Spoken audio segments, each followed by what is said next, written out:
ಹೇಳಿದ್ರೆ ಸಂಹಾರ ಮಾಡ್ತಾ ಬರ್ತಾರೆ. ಈ ಕಥೆಗಳನ್ನ ನಮಗೆ ಈ 13 ಅಧ್ಯಾಯಗಳಲ್ಲಿ ತಿಳಿಸ್ತಾ ಹೋಗ್ತಾರೆ.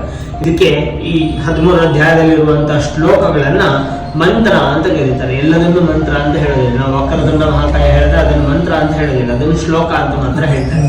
ಮಂತ್ರ ಅಂತ ಹೇಳಿದ್ರೆ ಏನು ಅಂತ ಹೇಳಿದ್ರೆ ಮನನಾತ್ರಾಯ ರೀತಿ ಮಂತ್ರ. ನಾವು ಯಾವುದನ್ನ ಸ್ಮರಣೆ ಮಾಡಿದ್ರೆ ಸಾಕು ಅದನ್ನ ನಮ್ಮ ರಕ್ಷಣೆ ಮಾಡುತ್ತೋ ಅದಕ್ಕೆ ಮಾತ್ರ ಮಂತ್ರ ಅಂತ ಹೇಳ್ತಾರೆ. ಅಲ್ಲಿ ಗಾಯತ್ರಿ ಮಂತ್ರ, ರಾಮ ಮಂತ್ರ, ರಾಮನ ಮಂತ್ರವನ್ನು ಸ್ಮರಣೆ ಮಾಡಿದ್ರೆ ಸಾಕು ಅದು ನಮ್ಮನ್ನು ರಕ್ಷಣೆ ಮಾಡ್ತಾ ಹೋಗುತ್ತೆ. ಹಾಗೆ ಈ 700 ಶ್ಲೋಕಗಳು ಕೂಡ ಮಂತ್ರಾತ್ಮಕವಾಗಿರುವಂತಹ ಶ್ಲೋಕಗಳು ಅಂತ ಹೇಳುತ್ತೆ.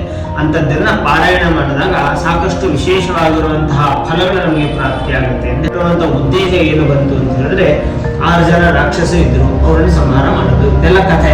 ಆ ಕಥೆಗಳನ್ನ ನಾವು ಕೇಳೋದ್ರಿಂದ ಪ್ರಯೋಜನ ಏನು, ಯಾವುದಕ್ಕೋಸ್ಕರ ಇದು ಹುಟ್ಕೊಂತು ಅಂತ ಹೇಳಿದ್ರೆ ಅದರಲ್ಲಿ ಆ ಚರಿತ್ರೆ ಶುರುವಾಗುವಂಥದ್ದು ಹೇಗೆ ಅಂತ ಹೇಳಿದ್ರೆ ಒಬ್ಬ ರಾಜ, ಸುರಥ ಅನ್ನುವಂಥ ಒಬ್ಬ ರಾಜ, ಇನ್ನೊಬ್ಬ ಸಮಾಧಿ ಅನ್ನುವಂಥ ಒಬ್ಬ ವೈಶ್ಯ, ಅವರಿಬ್ರು ಕೂಡ ಅವರವರ ಕುಟುಂಬದಲ್ಲಿ ಮೋಸ ಹೋಗ್ತಾರೆ. ರಾಜನಿಗೆ ತನ್ನ ಮಂತ್ರಿ ವರ್ಗ ಹಾಗೆ ಸೈನಿಕ ವರ್ಗದವರು ಸೇರಿ ಮೋಸ ಮಾಡಿ ರಾಜನ ಕಾಡಿಗೆ ಕರ್ಕೊಂಡ್ಬಂದು ಬಿಟ್ಬಿಡ್ತಾರೆ. ದಾರಿ ತಪ್ಪಿಸಿ ಅವನನ್ನು ಕಾಡಿಗೆ ಬಿಟ್ಬಿಡ್ತಾರೆ. ಕ್ರೂರ ಮೃಗಗಳು ಅವನು ತಿಂದು ಸಾಯಿಸ್ಲಿ, ರಾಜ್ಯವನ್ನ ನಾವು ಆಳೋಣ